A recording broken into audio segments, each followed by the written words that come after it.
This show is a part of the FM Podcast Network, the home of great music podcasts. Visit us at fmpods.com.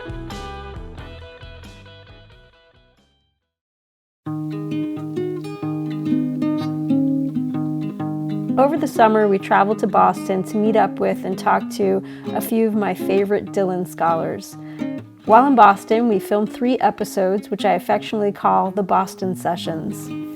In this first episode, I sit down with the prolific writer, podcaster, and my good friend, Harold Lepidus, to talk about the intense and sustained focus Dylan has experienced and endured throughout his career, the expectations it's placed on him, and myriad other Dylan-related topics. I hope you enjoy this first episode of the Boston Sessions. Welcome to another episode of Infinity Goes Up on Trial. I'm your host, Erin Callahan, and I am on location with the prolific writer and podcaster, one of my favorite people, Harold Lepidus. Harold, welcome. Thank you for being here. Well, thank you for coming all the way from Texas just to talk to me. I'm very honored. You know, I think some people will be upset that I say this, but any opportunity to get out of Texas is a welcome trip. Well, you missed the super heat wave, so. Yeah, I'm happy. It was beautiful this morning. 62 degrees, lovely. We should go for a walk. We should do like a little walk and talk. So tell me, what have you been up to? It's been a while since we've talked, because we've been in the same place. The last time we talked, it was in Tulsa in May 2023 when we were in the same place, and then you very generously interviewed Court and I in October for your own podcast. So what else have you been up to, been writing and whatnot? Well, what have I been up to? Well, last night I saw Stu Kimball. Yeah, you told me about that. How was that? It was a benefit concert. I don't know if you heard. He has, I don't want to get the exact name wrong, but early onset Alzheimer's. Okay. And it was a benefit to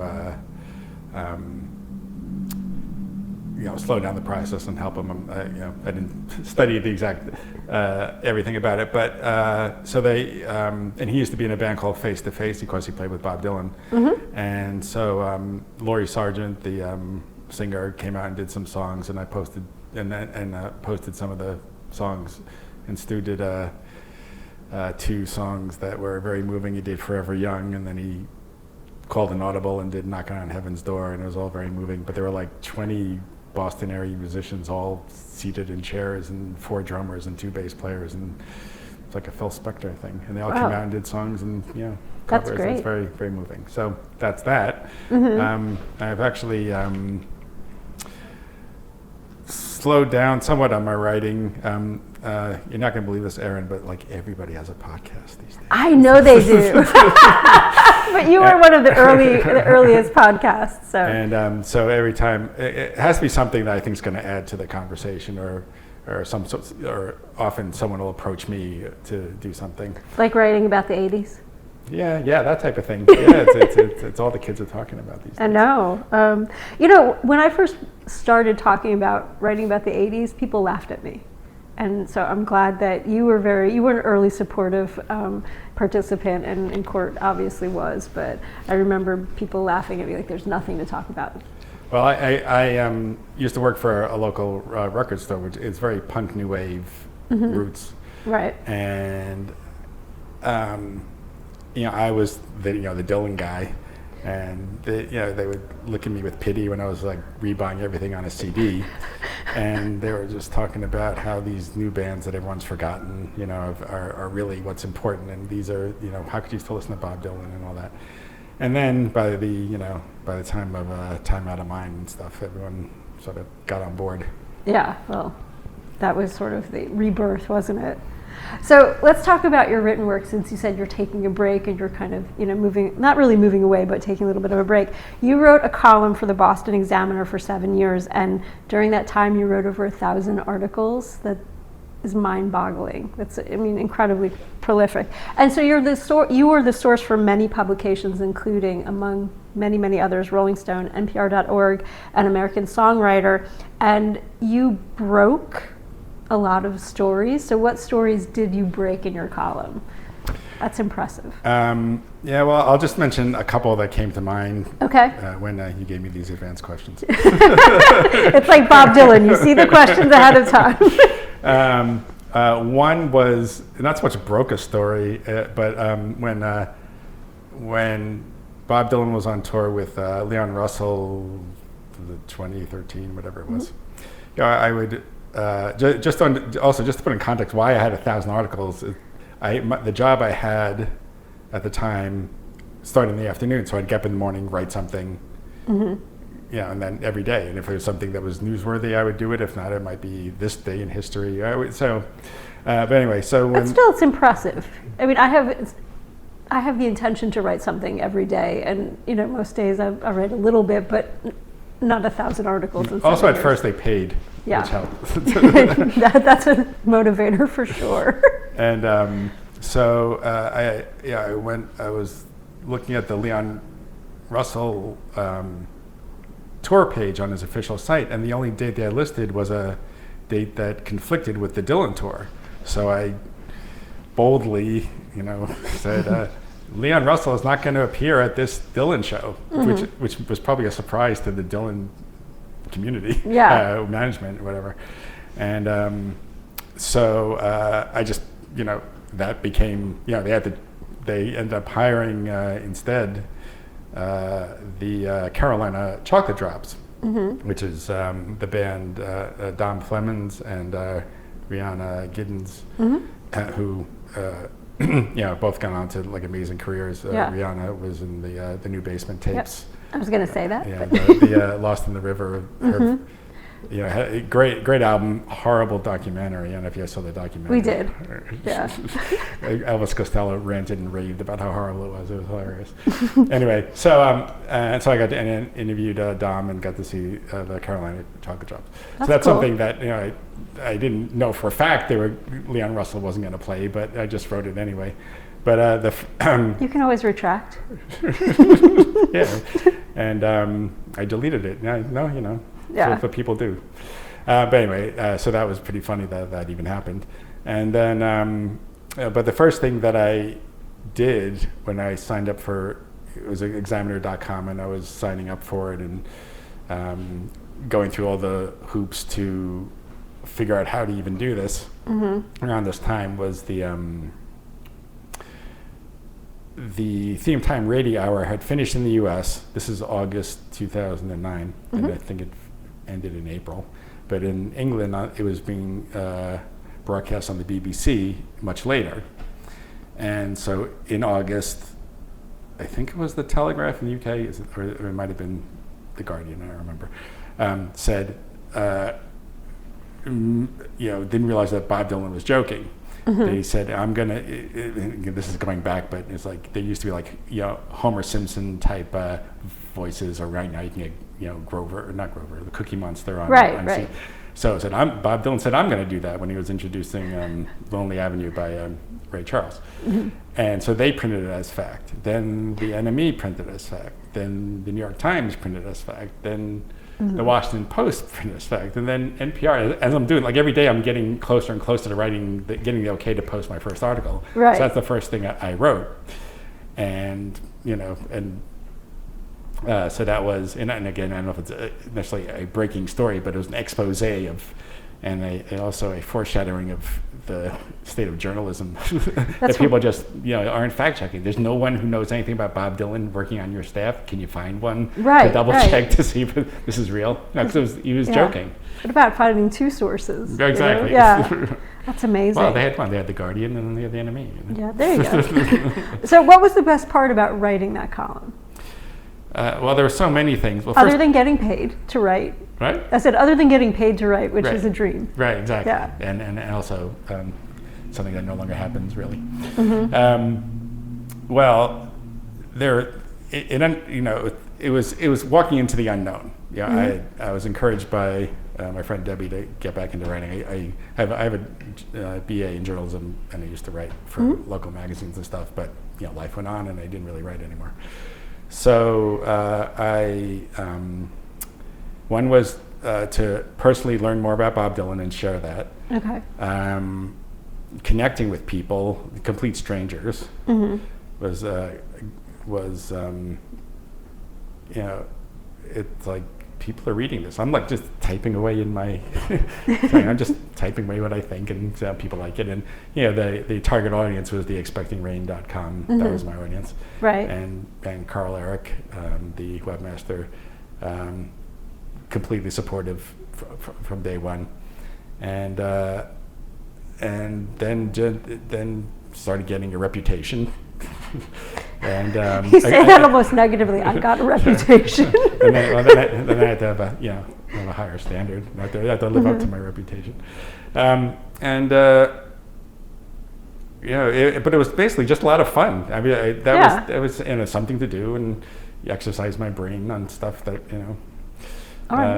just it was a fun thing to do. But it just led to everything, to the Bob Dylan Center and being invited on podcasts and so or having your own podcast. But my own podcast. I think it's amazing though that I teach writing, and at the college level, and I always tell the students that that's what it's about. It's about connecting your ideas to another person, to make them think something, to make them feel something. And I know reading your writing, I love your voice, and I just think it's such a there's so many interesting things that you say about Bob Dylan, and you have your finger on and not just Bob Dylan, because you write and you post now prolifically on social media, but you have so many interesting things to say about so many things. I mean, like, we were joking before we started recording that we forget things as we get older, but I'm like, you know more than most people do, so you're forgetting things that people don't even have the capacity to keep in their brain. And I'm always fascinated that you, again, how prolific, but also how varied your writing is. And so I really appreciate everything you do, and I think you've been incredibly successful in that. Well, I want it to be fun. Yeah. Yeah. I mean, even if if I, like skinny ties. Even mock anger. I want to. Right. It is mock anger. Like there was Maureen Dowd must have been assigned to write about Dylan going to China, and she wrote this article not knowing anything about Bob Dylan, saying, why isn't he singing Hurricane? And clearly, again, can't you find someone on staff that knows something about Bob Dylan? Right. And so I wrote a tirade, a bit tongue in cheek, but it's more like a criticism of just people not knowing what they're talking about. Yeah. And I've been I had people usually gently correcting me on things I didn't know. Those were nice. Occasionally, some people, funny, a couple of people really hated me, and now they follow me on whatever Twitter's called now. So. They're converts. Yeah, well, I don't know. Maybe they just need my information. But I think there's something beautiful and very giving about the Dylan community, that they will correct you gently when you're wrong or share their knowledge. And so I think that you're part of that, but then also having people share their knowledge we're all learning, because there's so much to know about Dylan. And so I think that that's a beautiful thing. Like if I notice someone, especially someone I know personally, if I know that person has made some sort of factual error, I will privately let them know. I don't say, hey, that's not the bass player or whatever it is. Just not to embarrass them, just to if they can correct it for a future thing. If I can help, that's great. I think that's the generosity that we tend to find throughout the Dylan community. I love that. So in 2017, you published a carefully curated collection of your columns. You have it there, and I will link to it in the show notes, so people can buy it. Looks just like me. It looks just like you. Looks like the inside of my head, actually. So how did you select the columns that you included? They're carefully curated. Well, so the Examiner franchise, whatever, just was going out of business. And I had all these articles, and there's a virtual friend, Jim Cherry, who was the Doors examiner. And he had published some books, and I said, can you think that your publisher would be interested in doing a Dylan one? He said, sure. So, he suggested, well, you need a theme, because you have so many things. And the most obvious thing would be the people that he's connected to. I think it's about 120 people all over the place. And because a lot of stuff it might have been interesting for the day, but it's not really interesting after that. It's like a lot of news or jokes, comedians, whatever. They don't age well. Right. But these things seem kind of timeless, can be used as a reference. That was the point. And people seem really interested in the people around Bob Dylan who, you know, sort of been close to the king, so to say. And I mean, I think that's why Ray Padgett's book is so successful too. I mean, he like you does great interviews and he's got great stuff, but again, it's people who have had access to Dylan who've played with him, and so I think there's a great interest in that, so you have really good instincts there. Yeah, he's amazing. Yeah. The fact that he could, I guess they trust him because they realize, as he said, you know, he's not some gossipy kind of guy. Right. He just, wants to find out what he's really like, and that's kind of what I wanted to do to a certain extent. Not through that, but just like he's a guy, he's a man, he's funny, he's intelligent, he's obviously writes some good tunes occasionally. Yeah. So then how did you select those columns? So you had to pick a theme, and then out of everything you wrote on Dylan, you focused then on the people. And so is there any particular portrait of Dylan that your work creates? Because you say you're trying to find out about him. And so I quote this often. People are probably bored of it, but Craig Danieloff said to me that everyone who is writing about Dylan is helping to create the picture of him. And there may be things that I do that you have no interest in, or someone else is doing that neither of us have interest in, but they're doing a great job with what they're doing, and they're helping to all of us to understand Dylan. And I think that that's such a wonderful thing, because I may not be interested in Dylan's business model, but then I can understand a little bit more about him. So then how does your work help create that picture, or what picture did you create through your work? Well, a lot of it just was what I had. They started deleting some of the articles. I didn't know about it. Like I had one about Cheech Marin from Cheech and Chong, which is a good one, which disappeared. And with That's a shame. It's the only one I particularly remember. But when I was compiling them all, I said, what did I have? It was like basically anything. I may have left out one or two that I thought maybe weren't appropriate, but what wasn't appropriate? I'll tell you later. That's an off-camera. That's you have to pay for that one. That's behind the paywall. That's great. Oh no! All right, so you picked out things that weren't appropriate, but then when you kind of put them together, was there sort of a sequence they went in? Did they all kind of were there bits of commonality that you saw, like people? Yeah, had like I put, there was experiences? for instance, if all the politicians went together, like Barack Obama, there was anything. I don't even remember, like Jimmy Carter. I don't remember who. There were some like more obscure ones who just quoted Dylan. Right. So they all went together. That type of thing. But it wasn't strictly like that, because sometimes you can go one way or another, but maybe all the blues people went together or the folk people went together. But in a way that kind of shows, if you're looking at how Dylan has influence, and kind of what I hope to get at, excuse me, is that Dylan he's so broad and so influential, and so so many people from different walks of life are drawn to him, that I think your book tends to point that out, or do a really good job showing that all of these different people have been touched, or have been touched by Dylan in some way. So maybe that's the picture that you're drawing. Yeah, I mean, you can make the argument that he's the most influential artist ever. I'd say living right now. Yeah, right, because it depends on your criteria. Right. But like he changed everything, not by himself, but. You could say, the Beatles on Ed Sullivan was an immediate, like, explosion, but Dylan going electric was like a slower, evolving thing based on rumor, and it's like, let's go buy tickets to Boo, type of attitude. Don't boo, don't boo him. So, what are some of your favorite pieces or interviews in the book? Well, I had a couple. I will look up here. So let's see. This is one of my early favorite ones, was about Bob Dylan and Tiny Tim. Oh yes, I love that relationship. And because how these would start was, I have whatever I knew about whoever the person is, like Tiny Tim, and I know there's a connection, and then I just do a bunch of research. Right. And I remember years ago, the late great Peter Stone Brown wrote an article how Dylan was made for the internet, like because you could do so much research. I mean, I've as I'm sure many of you out there all have many Dylan books. They could just Google it too. Right.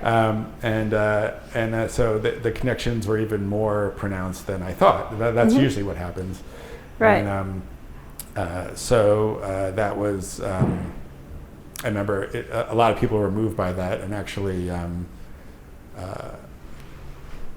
someone who I think ran a Tiny Tim fan club connected with me, contacted me, and then Tiny Tim's manager from the late part of his career contacted me. So, I mean, things like that, it's like, whoa, it's like, and again, it's like, I'm just here typing, Yeah. It was like when I first went to Tulsa and people were saying hello and it's like, oh, you're Harold, I'm just typing. Yeah, And there are real people out there. Just a couple of things. Ricky Nelson, Garden Party. I was going to say, or Ricky Nelson. I had an article, Who Hidden Dylan's Shoes? And, there's, for those who don't know, it's a song about Rick Nelson, who was a teen idol and trying to go country rock. And there's a line, Mr. Hughes hidden Dylan's shoes, and everyone assumed that was Dylan. And I was doing research, and it's like, well, it's probably George Harrison. It's like, oh, that, yeah. So, but again, the chocolate drops. My favorite, Robin Hitchcock. I got to interview him about the Basement Tapes. I got to interview all sorts of people that I forgot about, like Harvey Brooks. That's so cool. And So this always happens, and I think I may have asked you this last time we talked, but what is it about? I mean, I know he's great. Robin Hitchcock is great, but you really found something in him that you respond to. So what is it about Robin Hitchcock that you respond to so much? And it's not a question of derision, or I'm so fascinated because he is great.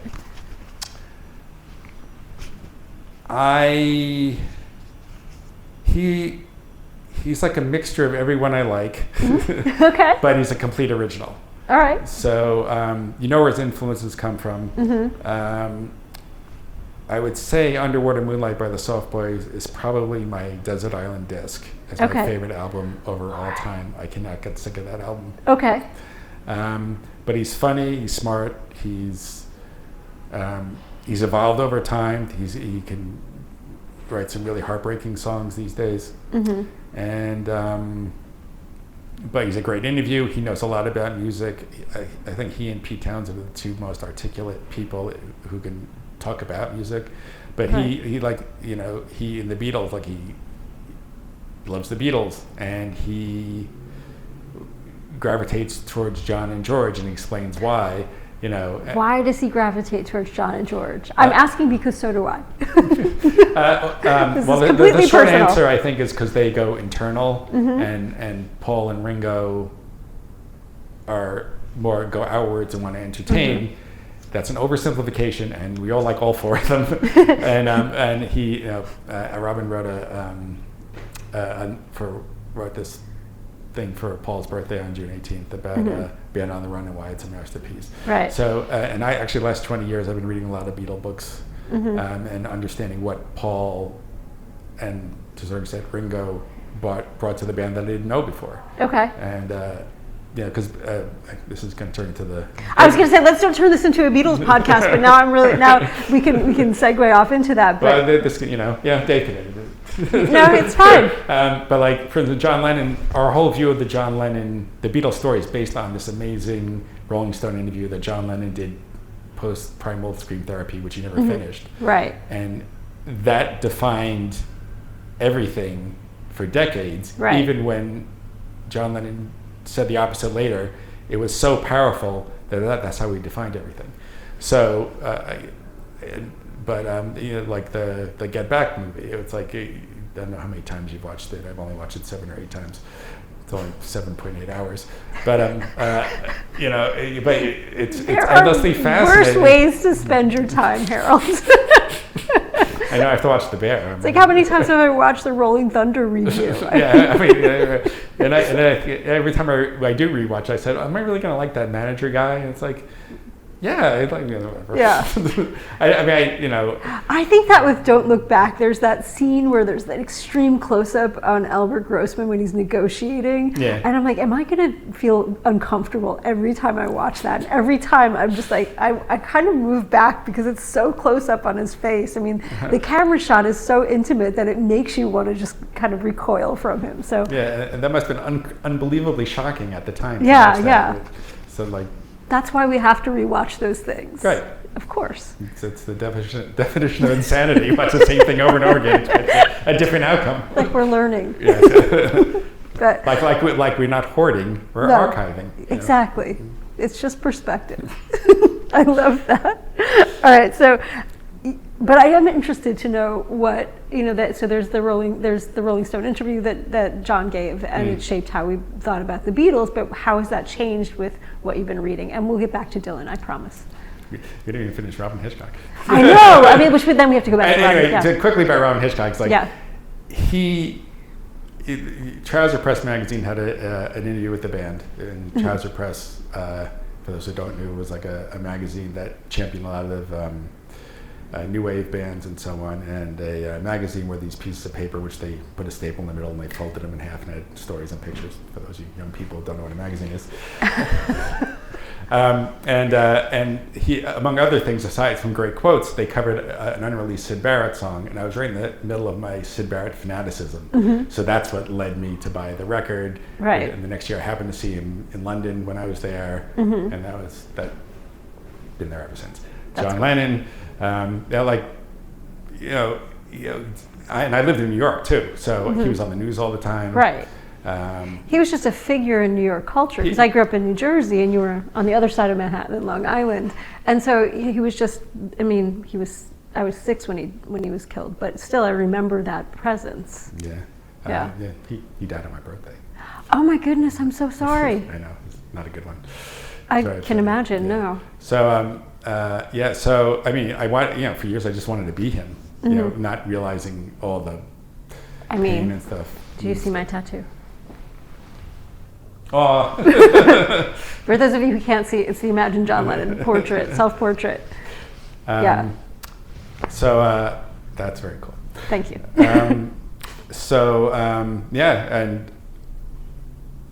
I know I don't know how much you want to go into John Lennon, but the weird thing is, and this has to do with why I think writing about music from our perspective and keeping a certain information narrative going, and I think there was a bit of pushback when I talked in Tulsa, was that there's this whole younger generation that is judging John Lennon on his worst impulses, mm-hmm. and that's their reputation. Right. And you could do that about anybody. Correct. And it's just very weird to hear it, because he's up there with Dylan as being one of the most influential people ever, and mm-hmm. we wouldn't be talking about rock and roll and any of this stuff if he didn't form the Beatles. Right. And I don't want to be judged by my worst moments, do you? No. I prefer that people be a little bit more generous and forgiving. I try to be. Yeah. All right, so just one more little sidebar. When I was in London in May, I went to London, and I may have said I've this heard all before. about it. Yeah, you interviewed people. No, but I interviewed Laura Tencher, but I wanted to go to London specifically to talk to Laura, to hang out with Roberta Rakove, but I also wanted to see the Yoko Ono exhibit. Yeah, I know. I wish I could see that. Harold, it was beautiful. And like I say, I want to write every day. I have a blog that's unfinished about that exhibit. But in it, one of the most beautiful things that made me see the link to, or how influential she was on Lennon's work, was so you go in and there's this beautiful wish tree room. Mm. And then just beyond that, you're entering the exhibit. And she explains that when she was growing up in war-torn Japan, everything on ground level was destroyed, but she and her brother would lay on the ground and look at the sky and how hopeful it was and beautiful and blue. And I was thinking, like, the beginning of Woman, you're the other half of the sky, and sky writing by word of mouth, and like the images of sky and Lennon's work. And I was like, I think she's the better artist, if I'm going to make that shocking claim. I think she's more inventive and more creative, but I think that influence on him put him in a different pathway and made his art better. But I wish you could see it because it's so beautiful. Yeah. I'm sorry. No. I'll show you pictures at dinner later. Okay. I mean, she is, it's something we talked about. Yeah, she and Dylan are true artists, and she has even less of a commercial sensibility or goal, I should say. But yeah, she's always done what she wants. I mean, she's another one who's she's a bit controversial to some people as well, but and again, the amazing stuff she has done is, and you can criticize her, you can criticize John, you can criticize Dylan, you can criticize anyone, me. Right? But why? Let's find the joy. That's what the internet's for. That's what trolls. That's what the comment section and trolls are for, right? Okay, so I'm going to shift back to Dylan, and I'm going to in my list of questions, Outlaws was next, but we can talk about Outlaws later because you and I are going to see the Outlaws, and this will air. The Outlaws tour. Yes, the Outlaws tour. I've just truncated it now. And I just untruncated it. Okay, the Outlaws tour. Maybe that can be edited by David. No, it's fine. But I want to talk about, you became a Dylan fan in the 1970s. And so what year was it that your awakening, your great awakening? Right. So I was aware of him in grade school in the 60s. And I knew he was a looming figure. But whatever access I had was limited. Right. I love the Beatles. I love the Monkees. Yes. I love the Batman TV show. 1969 is, I think I got an allowance, a transistor radio, and a grown-up record player. So I got a lot of singles mostly from AM, and it was just, 1969 is my favorite year. But the Mets won the World Series. The Mets, you're right. The Mets, the Jets, the Rangers, the Knicks. Almost everybody was doing awesome. It's been downhill ever since. Tragic. One good year, '86, but that's it. I didn't particularly like Lay Lady Lay, and I couldn't sort of make it. Look at our record stores, and look at the cover of Blonde on Blonde, and hear Lay Lady Lay, and then what happened. But I was intrigued. Like everything was. It's me. I don't get him, and maybe because I'm too young, whatever. But also, plus, speaking of the Beatles had dark, long hair. They went that way, and his hair was like mine. They went up, and I used to have dark hair, and it used to go up. He didn't look like it, and I'm Jewish. He's Jewish. It's weird being Jewish in America. I'm from Long Island. Yes. And people think it's a really Jewish area, but it's only certain areas. And it was, my mother escaped from Nazis in the war and in Belgium and stuff. So it's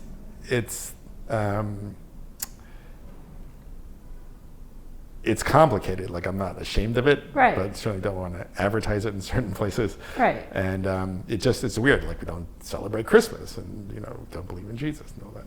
So so he's a guy who was obviously Jewish, and I think it was weird seeing someone Jewish in the world. Is it weird, or was it just like there was this recognition of representation that, like, oh, this Jewish kid did this, and so I always think representation is so important. Well, the more usually, I mean, it's as actually a therapist years ago said Paul Newman was Jewish, but usually it's like a Woody Allen or a comedian. Mel Brooks is the type of Jewish person you would see in the world. Lenny Bruce. Yeah, well, yeah, but because I didn't know about him much other than his name when I was a kid.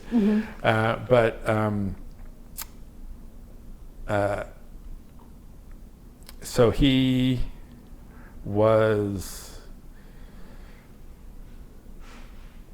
He was just there, and it wasn't. It's just there's no. I can't think of a word that even explains it. Like it's just odd. Yeah. As a kid, and I wasn't going to like him because he was Jewish. I wasn't not going to like him because he was Jewish. It was just odd. Right. And because he had the, he was not, he didn't have pretty voice. I mean, I love his voice, but it took me a little while to get used to it. Right. But anyway, this is going way off what you asked. But so my sister actually bought my younger sister actually bought the Lay Lady Lay single. She was the first person in the house, Barbara. And but I had and I grew up after we moved. I was born and stuff. We moved out from Queens to Long Island, a place called in East Islip, and based on only recreating where I was at the time, on the side, like we were on the main street, on the side road was my best friend at the time, Danny, and he. We were just playing on the swings. It was like at the end of our land next to our yard, next to the chain link fence, and he just, it's covered with snow, so it must have been February '64 based on the limited amount of time we lived there. Right. And he just said, the Beatles are hip. And I don't even know how I knew he was talking about the Beatles, but it must have been February '64, right? When else would it be? It's snow on the ground. And so I asked my parents to buy a Beatles record, and they bought Meet the Beatles in mono. Yeah. And,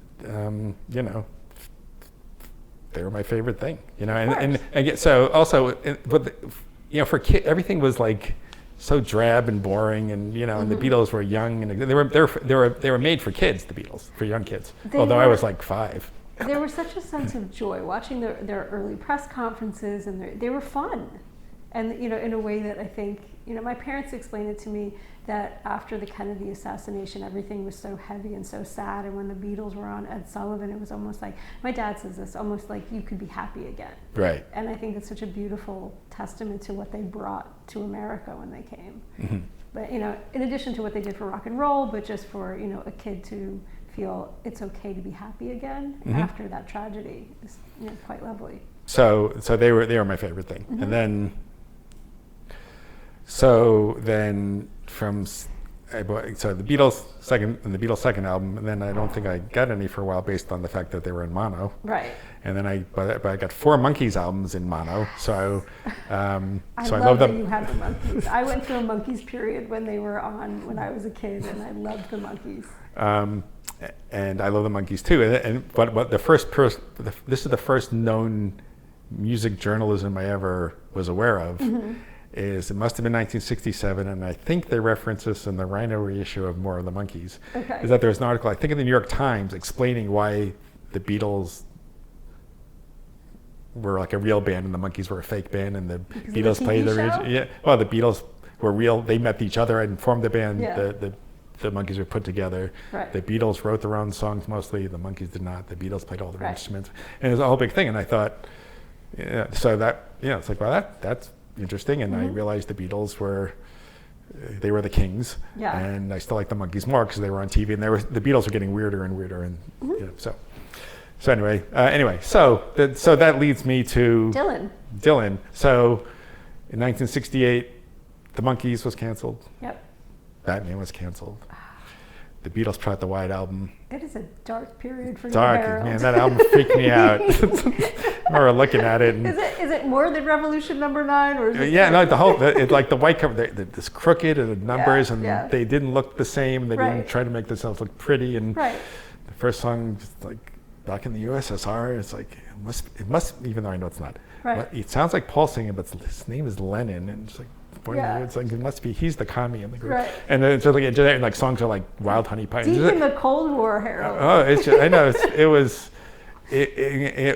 just so weird. And it's had to follow the rules. I know there are apples on the record label.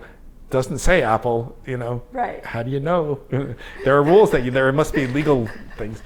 So this is the type of kid I was growing up, like worried about everybody doing the right thing. That. And I even gave my friend Danny the poster. The poster freaked me out. I have many copies now. Of course you do. And it's probably my favorite album now by the Beatles. I love the White Album. Yeah. It's not hoarding, it's collecting. Exactly. Yeah. It's archiving. Yes, archiving. There we go. So 1969, I'm into the Temptations and Johnny Cash and Sly and the Family Stone, and Glenn Campbell and Ray Stevens and the Archies and the Cowsills, and it was all wonderful. It was all great. Yeah. And I would get, buy all these singles, Honky Tonk Women, Creedence, and then, but I didn't get Dylan. I didn't get Elvis Presley either in the ghetto. So then, but this friend Danny, who back in the snow in 1964, he had an au pair that left a monocopy of Bringing It All Back Home in his house. We had both moved far away. We didn't live together near each other anymore. And so he's like, this guy's Dylan's great. And I'm just thinking, I don't get it. Right. I mean, I know it's me. I'm not saying he's bad. I just I don't get what he's. Were you like, all right, Danny, I trusted you on the Beatles. Did you go on faith? No. For my 13th birthday, he had his parents invest in the double album, Greatest Hits Volume 2. Okay. And then I remember I looked at it because I was waiting for the Concert for Bangladesh to come out. And I said, it's the Concert for Bangladesh, because they opened the back. It's like, oh, it's great. Oh, played it. And that was the first step. And, and he said it was side one was like a Beatles album. It was 4 different types of music, 4 different voices. Right. It's really diverse. It's weird, like, Stuck Inside a Mobile, like that song doesn't follow any structure that it should to make it great. Song. Right. I do. Okay. Right. So by the time you get into him, I'll let you finish. I'm so sorry. Go ahead. You're talking about like the 4 different songs, 4 different. Right. So I'm getting into it, but I really like Maggie's Farm because it was rock and roll, and but it was like here's that but it was weird, but plus he was at the Concert for Bangladesh, and it was bigger news that one Dylan was more news than 2, as George Harrison called them, economy-sized Beatles. And so I'm more and more intrigued. I know he's great. Right. And then I would just buy, it's like I bought Pat Garrett soundtrack, bought the Dylan album with Lily of the West. Right. And I was into like singer-songwriters and prog rock and whatever was around. Right. Jethro Tull and Emerson Lake and Palmer and you have a very eclectic. And James Taylor or whatever, Carole King, and whatever was around. Right. And then I saw in the New York Times in the arts and leisure section, they would have ads for concerts, and I'd always be looking for things I couldn't go to. Mostly, I went to some. Should I tell you I saw John and Yoko at Madison Square Garden? You should tell me that. Okay, yeah, The Late Show. All right. I think that's some documentaries coming out. Yeah. So that was basically the only thing that was as awesome as that with John Lennon confirming how cool he was Bob Dylan, as I'm going to see him, surprising me about how great he was. Yeah. Anyway, so there's a full New York Times ad, tiny letters, not tiny, but a lot of white space. Bob Dylan / the band, 2 shows at Nassau Coliseum, 3 shows at Madison Square Garden. It's like, I really want to go, but I can't. How can I rationalize to my parents this guy I hardly even know if I like, but I know this is not. Even then I knew it's not going to happen again. Right. And then Danny called me, my friend Danny, and he said, there's an extra ticket. I would have taken for my birthday to see, George Harrison and Grand Funk and Emerson Lake and Palmer. And so he said, there's an extra ticket. You want it? It's like, oh, yeah. And then I was back, and I got, Planet Waves. And I'm reading whatever articles I could find, and I knew to make sure I cheer when he says the President of the United States should stand naked. Yes. And I'm already trying to be a snob because one of the articles started with a relatively obscure, most likely you'll go your way and I'll go mine, and I didn't have Blonde on Blonde. I said, obscure, it's on Blonde on Blonde. Like, I didn't even know. I was trying to be a snob, but I wasn't there yet. I was practicing. And then, but I knew, so we're in the car, and I'm in the back seat next to Danny and his friend Steve Kessler, who's also, knows a lot about Dylan. And it was Steve Kessler's older sister, Shannon. I'm sure this is way too much detail, but it was in the front seat, in the front seat, and she's like, I remember she's turning back the whole time, and I don't know if I should tell. I'll tell it. Tell it. Anyway, so she's in the front, like I'm like 15, right? Right. and she's in the front singing. I know she's singing. I love the pause. You're like, I don't know, should I? And I'm sitting here like, do it. So she's in the front singing, ooh wee, fucking me blind. And I'm like a 15-year-old, needless to say, very little interaction with the opposite sex. And it's shocking. You're scandalized. It was just as weird as everything else. Like they're talking about Great White Wonder, and I don't know what that is. Right. And they're saying, I hope he does Rainy Day Women. And I said, well, I don't know about that, but I heard there's a song called Everybody Must Get Stoned. I hope he does that. I mean, that's how little I knew. Right. Get there, we're in the opposite end of the Nassau Coliseum, and they were so subversive. So they had they had blazers on and straggly beards and stuff. Mm-hmm. I mean, we had binoculars, but I didn't want to look at them too much because I didn't want anything between me and what was going on. And and there was a couch and there was a lamp and there was, I had just seen Emerson, Lake and Palmer where the drums went up in the air and the album cover from Brain Salad Surgery up in the, nothing, a lamp, a couch. And and I couldn't believe the noise I just couldn't believe what was happening. Yeah. It just changed my perception. It broke down every barrier of what I thought music could be, because it was loud, it was rock, but it wasn't this tight thing, but it wasn't really loose either. Right. Robbie and Rick would go on the same microphone like the Beatles and do harmonies and or backing vocals. I don't know if they were harmonies, but Dylan is like, every song is like really fast and like Lay Lady Lay, which I wasn't particularly a fan of. I mean, I love it now. Like, but we can get into that later.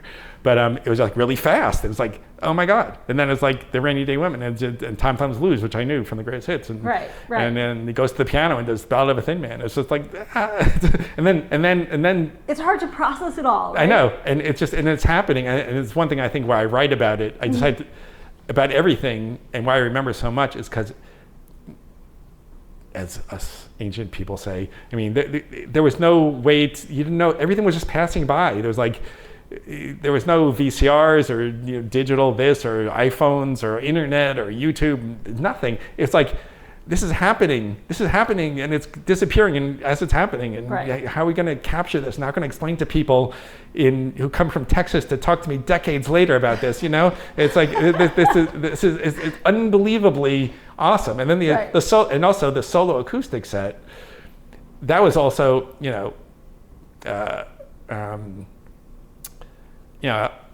I like fast, I still do, but I like fast songs, and he did all these songs that weren't particularly fast, really fast. Yeah. And then it ended with it ended with Like a Rolling Stone, which I may have never even heard before. Right. That's wild. And it's like, so the whole thing just totally blew my mind, and I was just intense little kid who was really into music, and you didn't know what was happening, do you, Mr. Lepidus? Because I mean, I didn't know, but I liked it. But and it took me a while to even still get it, But that sent me on the road. That's what Roberta says, and she says we're just always catching up to him. That's what we just have to accept, that he's way ahead of us, and we just have to spend time catching up. Exactly. Yeah. So there are a few things that you wrote in our correspondence that we need to address. Okay. So the first thing was that Dylan eradicated your previous musical education, and so how did Dylan do that? So what I liked was kind of tight music and stuff I didn't even know. Something I've been thinking about more lately. Like, while I was particularly drawn to rock and roll type things, there are also like all these R&B hits, which it's like, I sort of forgotten about when I got into hard rock, but once we had streaming and iTunes and all that, I was able to revisit all these great songs. Like what kind of stuff? Like It's Your Thing by the Isley Brothers, and so good. And like the first Harold, This Is Your Life. So when I did finally have money enough to buy 45s, the first three ones I bought were Hair by the Cowsills. Okay. I'd Wait a Million Years by the Grassroots, and I Can't Get Next to You by the Temptations. All right, this is like your own philosophy of modern song right now. Exactly. Okay, good. And I just like them. It was just magic. I mean, there wasn't. And now, I mean, and the thing is, I knew I was going to get into this thing, but all these young people are just going to think, what the hell? But you had to go to a store and buy a record. You had to sit there and listen to the radio because you couldn't even tape it. You had to search TV Guide to see who was on the Flip Wilson show or whatever. It was so much work. There are kids listening right now like, what is a TV Guide? Right. The TV Guide just was the most popular periodical in America, especially when Dylan did an interview in 1976. Right. This is how we know we're old, Harold, because I'm like, I loved the TV Guide. you get it, and you have to look through it. What you wanted to see. Oh my God, whatever. Very informative. But you had it was you think about Rebecca Slayman, like she's in lockdown and she's on her phone probably learning everything that took me decades to learn. She's like learning it in no time. But she came to Dylan through the James Baldwin documentary, I Am Not Your Negro. So I have incredible respect for her because that's a beautiful entry point. Yeah, that's Dylan, and what she's learned in this short time is amazing. It's and with a unique perspective. Yeah. So I mean, she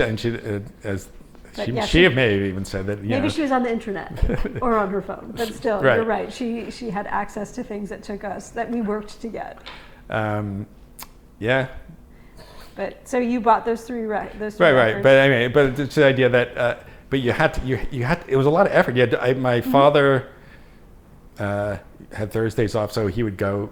I would have a list of records if they were on sale at Corvettes or Sam Goody. Always buy them on sale. Yes. Don't pay full price. That's correct. I won't tell you what I paid for that Mind Games box set. Please don't.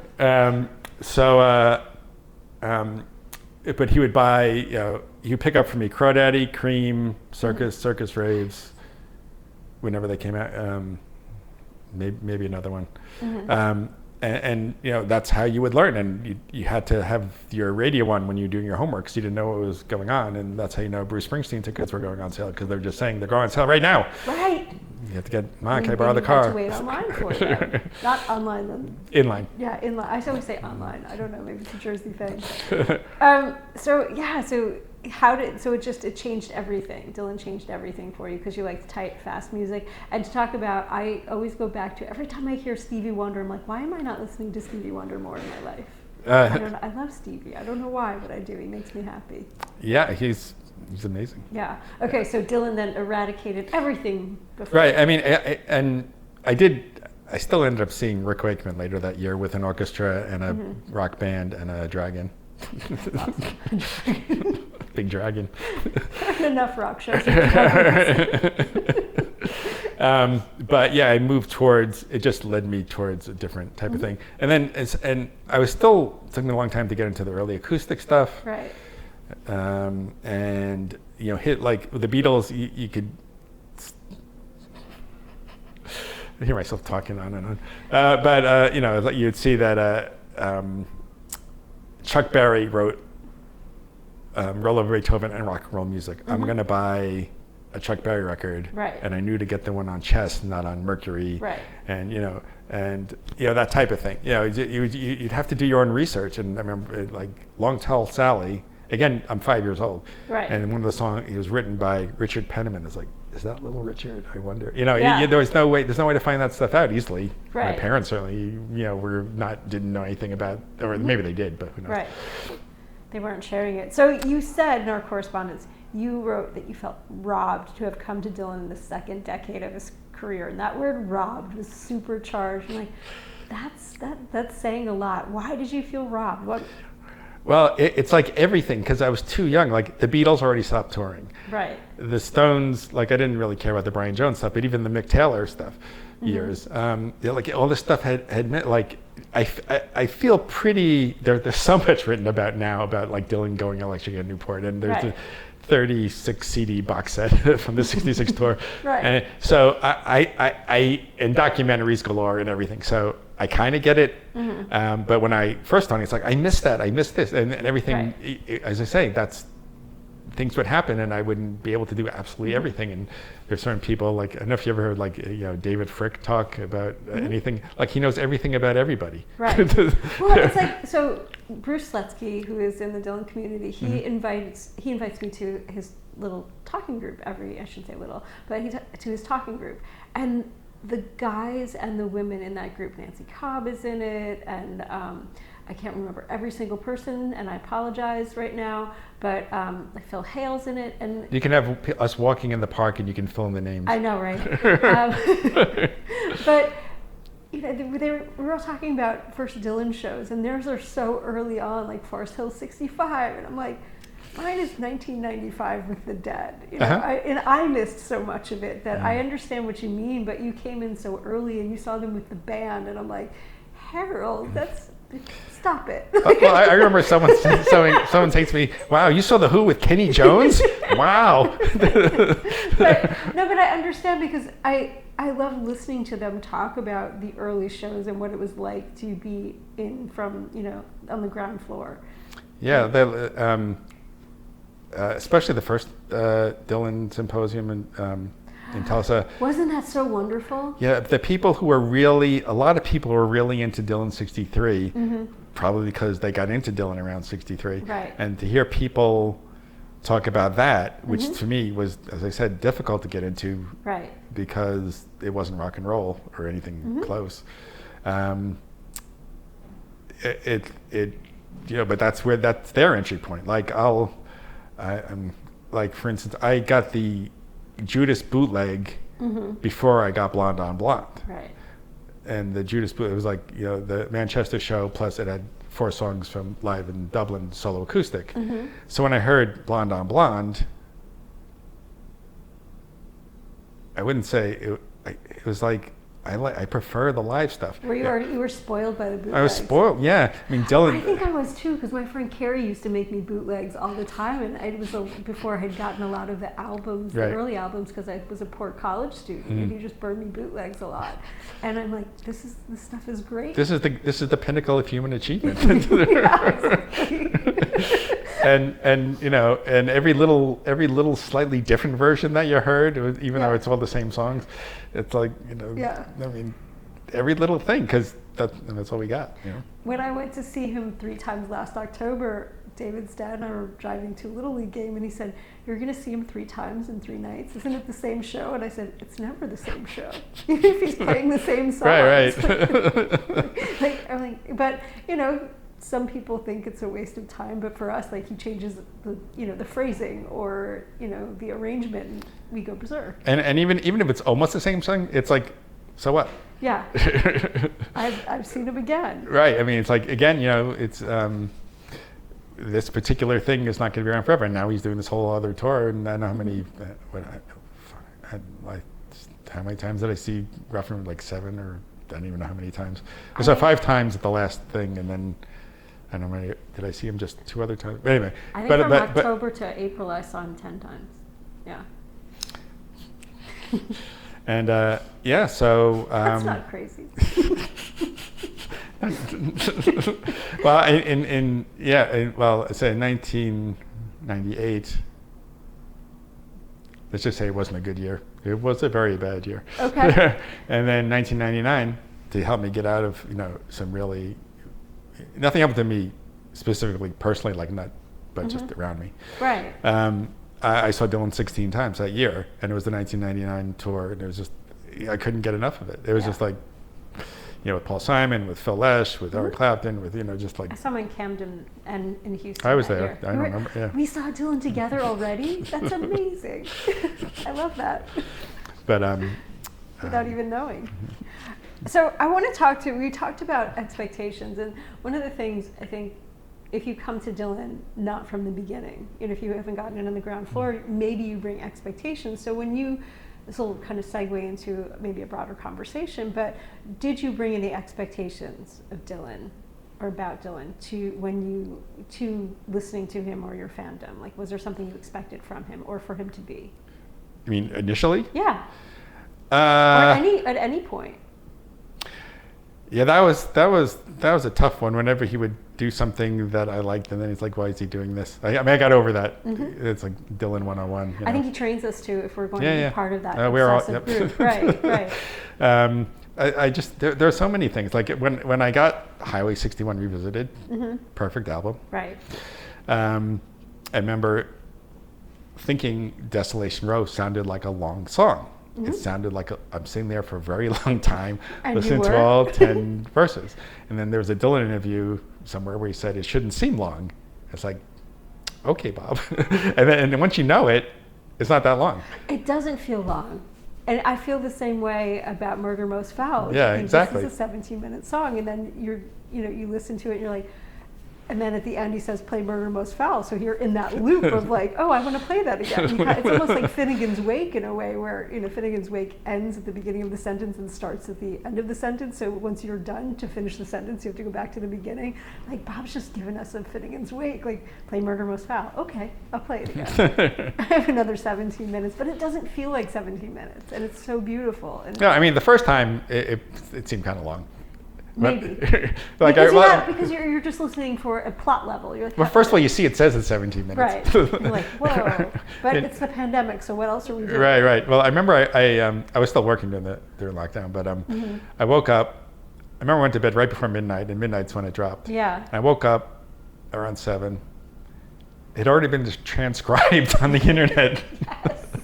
And I was like, listened to it, and I listened to it once, maybe twice over breakfast, and I kept on listening. Long breakfast, Harold. Let me breakfast and whatever, brushing my teeth and shaving, then listening more and more, and then I thought I got it, and then when I went before Tulsa, when I was going to talk about it, I listened to it again, and then it's like, now I got it. You know what I mean? Like, because the first time when he's saying like rub-a-dub-dub, it's like, why is he saying rub-a-dub-dub? And he realizes it's Shakespeare or something. Yeah. But that's not the first thing you think of. Right. Or well, you might, but I wouldn't. and like I'm the only person in my life that's like a Dylan fanatic. There's no one near me that cares that much. They like him, but there's no one like us, And so I'm all alone. Each other. Tulsa how did we? I don't know. How did you? I think you reached out for me. I think it was in Tulsa. Didn't we meet in Tulsa or in 2019? Yeah, I think so. No, not 2019. We met in 2023. Well, I know we met, but we knew. Well, anyway. Yeah, I'm not quite sure. David's arm's going to get tired. I'm so sorry. No, but David called the 2019. That's when I met Court, and we became fast friends. But he called that Bob Dylan sleepaway camp because he said, "I've never seen you come home from an academic conference where you've been so happy. It's like all we did from morning until we went to bed was Bob Dylan stuff. That's it." It's like Alcoholics Anonymous for Dylan fans or something. No, that was a bender is what that was. It wasn't an AA meeting, it was a bender. It's like, similar people with the same affliction, Exactly.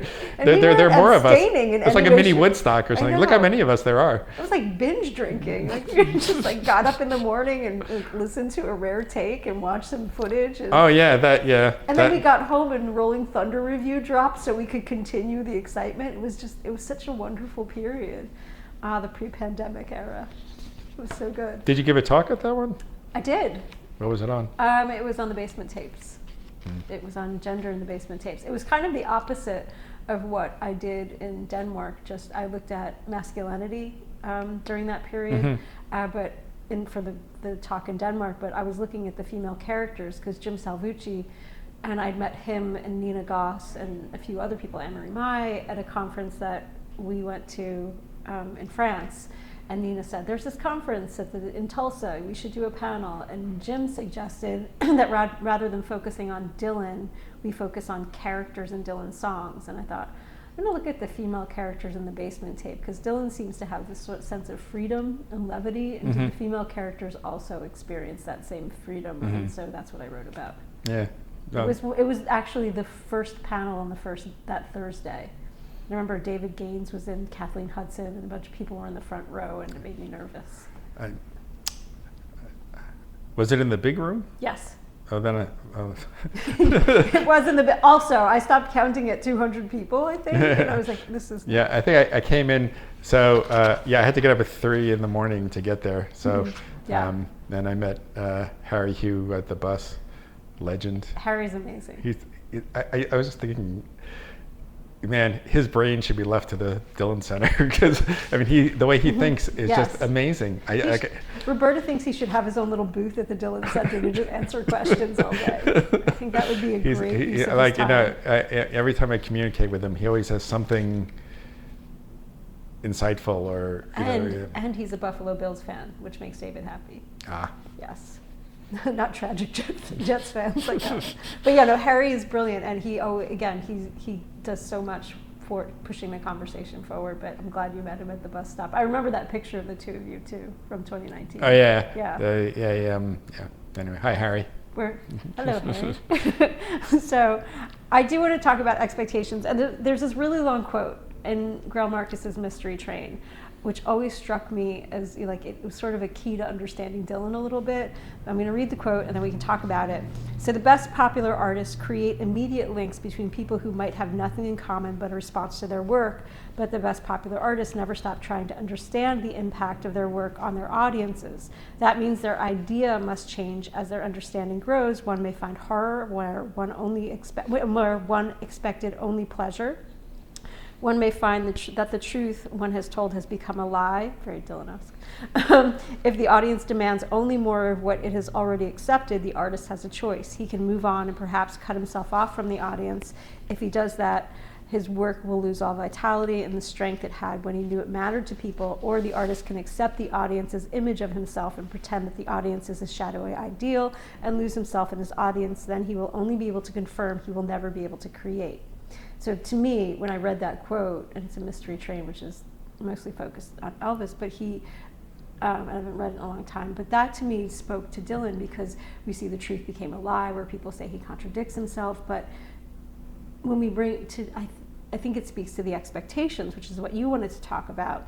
So what expectations have Dylan fans, do you think, have they placed on him? And I think you kind of alluded to that in terms of journalism with Maureen O'Dowd or the people that were writing about him, which I thought was fascinating. So how do those expectations influence how we perceive Dylan or how we experience Dylan, do you think? Well, there's also a competition of like who can understand him first. People want to decode him. Yeah. There's you must have seen Ray Pageant's covering the first leg of this Outlaw tour, and he took a picture of some guy in a Led Zeppelin shirt. Oh, God bless him. and he's looking at the Dylan's greatest hits on his iPhone, like what are your most popular songs? And he was on like Spotify or something, trying to figure out what song Dylan's playing. And I had that experience. We all have that experience in Dallas.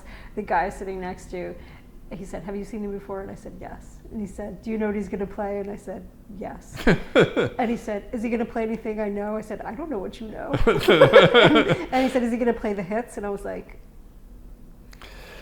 "This is not for you." There was a coworker, and she said her father-in-law was going to see Dylan, and I think for the first time. I said, "Okay, first of all, he doesn't play guitar; he plays piano now." Right. This is from the Rough and Rowdy Way stuff, the Orpheum, the third night. Right. And he has to listen to the new album. That's going to be a lot. I didn't want to say anything. He's not going to do his hits. You don't know exactly what he's going to do, but and I gave her some. I didn't give her a lot of pointers. It's like I don't know how much she cared, but I gave that information to her to give to her father-in-law. That's good advice, though. Yeah, and then I got what he did. Well, he liked it, and then he made a Spotify list based on the internet of those songs, except for the. Was that the Merle Haggard night? I think Footlights. Oh, no. Is that the name of it? It's Beyond the Footlights. Yeah. Yeah. So, of course. Cross Footlights. And anyway, so he couldn't put that. He didn't know what that was, and most people I didn't know. Everyone's like, "What song was that?" but then, of course, I burned her CDs. I said, "You give that to him," and she gave it to him for Christmas. Lovely. It's, as you're saying, everyone comes from a different angle, a different time frame. I think it was in one of the Dylan Tons things.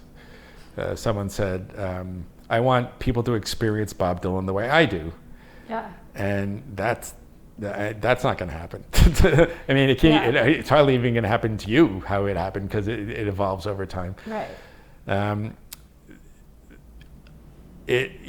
Everyone comes from different places, different, and even like I mean, I was just thinking about this. I didn't say anything at the time, but you're obviously looking at things from a female perspective. So you're thinking about the Basement Tapes. Mm-hmm. What about the women characters? Right. It's something I probably would not have come up with on my own.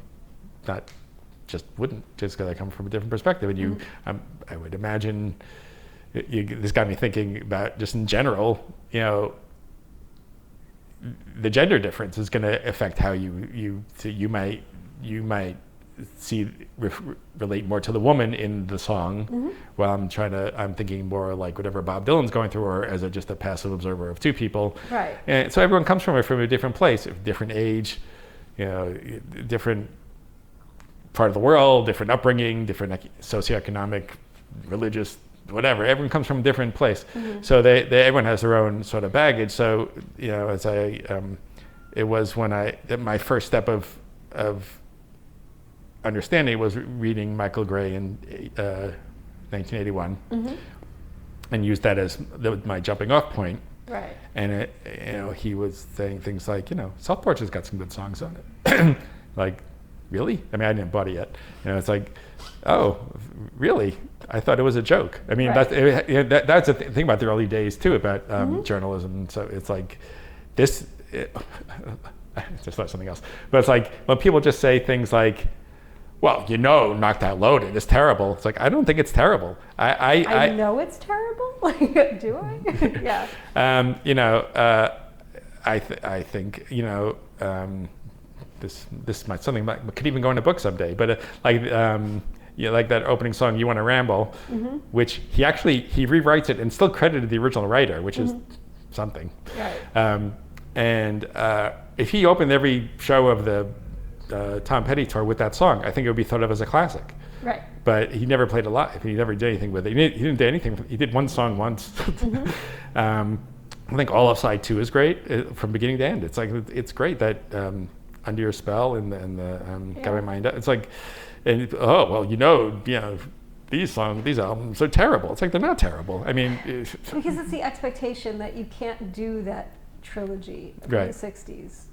But even that, there's still great stuff to be culled, and I think he's sort of, maybe for people who were early, they just expect that Dylan, and maybe that's the Dylan, wherever your entry point was, that's your right, and they're all valid. I mean, right. and you can. I mean, I remember a woman came up to me not that long ago saying, "You write about Bob Dylan?" Yeah, it's like, well, he can't sing, right? And it's just like, there's that I just said, you might not like his voice, but he can sing. He doesn't use autotune. He hits right. every note. Yeah, there's that. My uncle says that. I'm like, do we have to have this discussion again? But then there's that meme that says, you say I can't sing, maybe you can't listen. Yes. But I think that, how do you think he's managed those expectations? Because I really do think, and you even said it in the beginning when you're like, well, I didn't like Lay Lay Lay because it didn't sound like this. And so he's changing his voice, he's changing, the music he's playing, he's changing instruments he's playing, he's changing his style, he's born again, and then he's not born again anymore. And so it's just, for me, it's exciting to, once I got used to it, it's exciting to see an artist working through different points of creativity, different points of identity, expression, all sorts of things. And so, how do you think he's managed those expectations? By torturing us for decades. Well, it seems like he doesn't do anything more than for a few years, right? I mean, he did the acoustic thing, then he did the electric thing, mm-hmm. then he did the country home thing, right. Then he did the singer-songwriter hit album amazing mm-hmm. thing, and then he did gospel influence stuff, and then got a little, sort of put together, tried to be an MTV, I love him dancing and tie connection to my heart. And you love staring at his legs. I do know his and arms. His arms and leather Dylan. Yeah. Look, again, the female perspective. Right. And then I can go on and on. But like after a few years, he does something different. So after a while, you just go, like when he started doing the Sinatra songs, or the standards, mostly Sinatra songs. I figured 3 albums max, and that's what happened. Even though the last one was a triple album. Well, that's a triplicate. That's what Grayley Heron argues, is that he does things in 3s. Yeah. Dylan likes to do things in 3s. Yeah. So I mean, after a while, he just gets bored doing it. Like this last Rough and Rowdy Ways tour, he did it for a few years, and then it's done. I think it's interesting because that's why I think that Marcus quote really encapsulates him, because you do have a decision. You can be a legacy act. You can go out and sing the hits and people will respond to it, but they're responding to what their expectation of what that band is or does. And Dylan doesn't do that, which to me says he's constantly creating. Well, so he can get like 10 people on stage, make believe he's playing guitar, have do his 20 greatest hits arranged like the original versions, and he could do that if he wanted to and play stadiums or at least arenas. Right. He doesn't want to do that. What he wants to do is, again, what I think he wants to do, because I don't know what he wants to do, is he wants to create. Everything is like a distraction. Like the videos are a distraction. Everything's just a distraction from him just doing what he wants to do. Like, if he's focused and he's in the zone, that's Dylan at his best. When he has to listen to other people, when he's like, well, let's get Don Was to produce an album. Don Was. Under the Red Sky is brilliant. Stop it. We just talked about it. And then No. I'm saying is that, but what it was that Don was, and he's said this, that he treated him like he had, Bonnie Raitt and the B-52s and Iggy Pop. So he did that same kind of thing. It's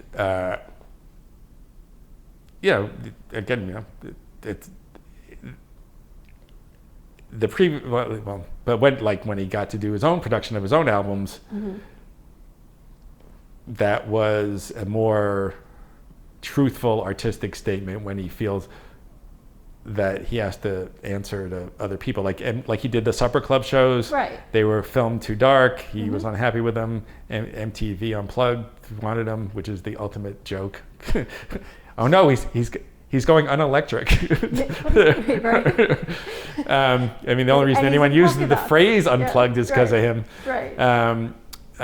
And he wanted to do some things, and the suits at MTV or Columbia said, no, you want you to do your hits. It's like, okay, I'll wear my polka dot shirt and make believe it's 1965.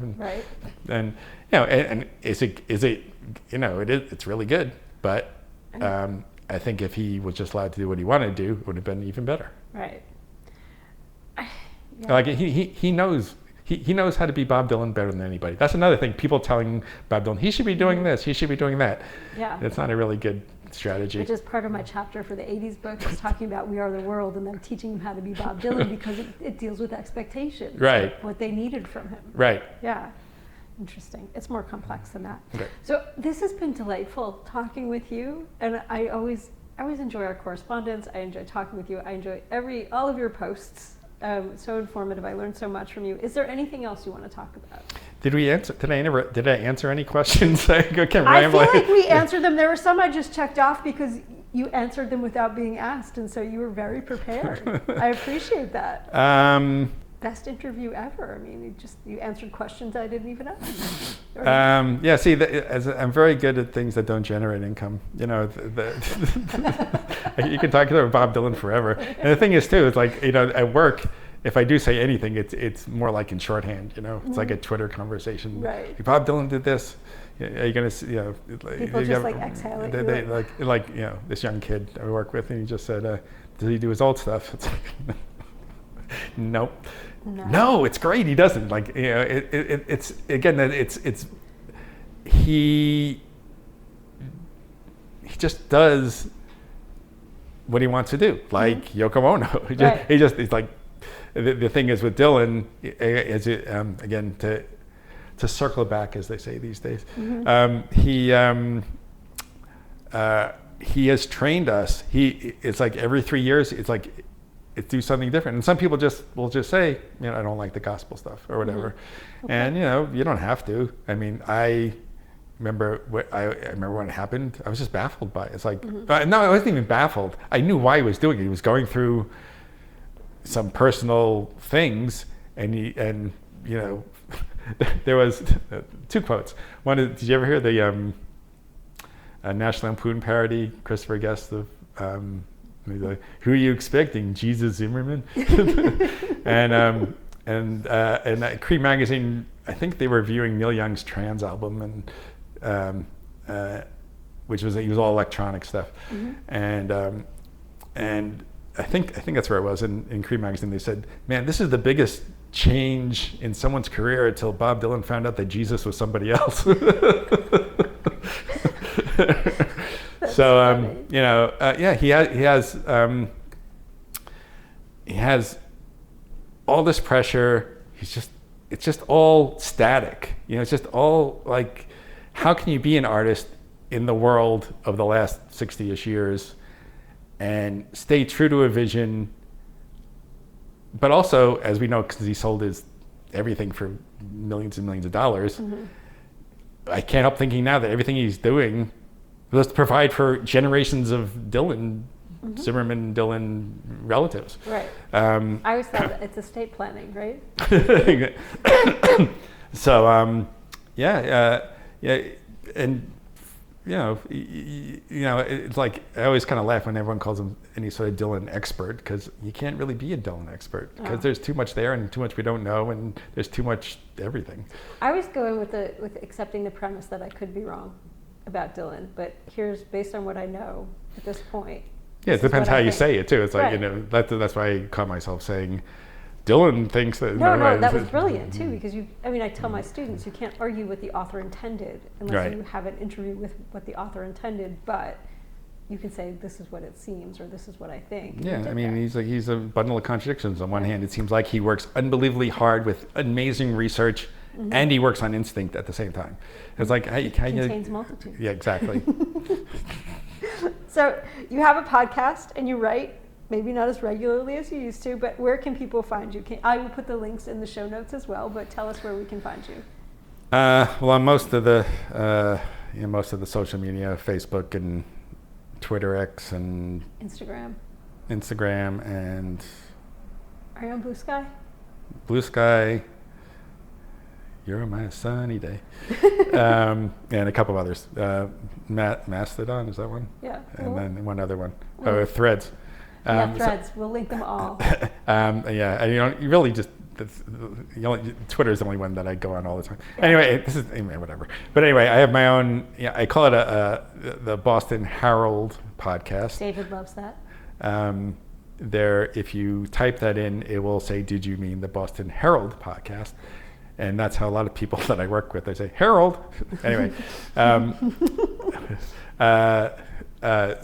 that's where most of the stuff just is on social media this day. I don't really, as I say, if it's something that doesn't really add to the dialogue or expand people's knowledge in some way, like when I got to write about fragments and Budokan, I had them in my head before I even heard the thing, because I remember my own personal experience with it. Right. And so my personal experience is going to be different than anyone else's. So hopefully that's something that someone would find interesting. Yeah. But like once something's out, like Shadow Kingdom, like, what am I going to say? It's like, everyone's seen it. I don't, I could. But you could still say something interesting. I could, but I mean, considering, everyone else already is. I mean, I could sit there, but just kiddingly, I don't know if you saw, you must have seen on social media, but I was connecting all the, I don't think I said this here today yet, but the Dylan set list, I'm looking at the titles. Oh, blue, red, blue, midnight, morning, whatever, I can't remember all the things, 40 miles of bad road, 6 days on the road, Highway 61. Just Tangled Up in Blue, you did with the Stella Blue, Mr. Blue, right? No, that was somebody else. But Okay. I think that was Adam Setzer. That was Adam, you're right. But yeah, same idea. It's like, Yeah. so it's like a bit tongue in cheek. Oh, they are connected, because I was just looking at it one day. Yeah. And I was typing. I kept on deleting it because I found more and more. But again, it's a lighthearted thing. It's like, it's fun. But it gets you thinking that maybe there is more contemplation, and that we haven't. I don't think there's enough right now, because we're only a week into the filming of this. We're a week into the Outlaws Festival tour, that we can really see what he's doing with the set list. And I think we got ahead of ourselves when nights 1 and nights 2, the set lists were so different, and we're like, it's back to again, Harry Hugh at his best.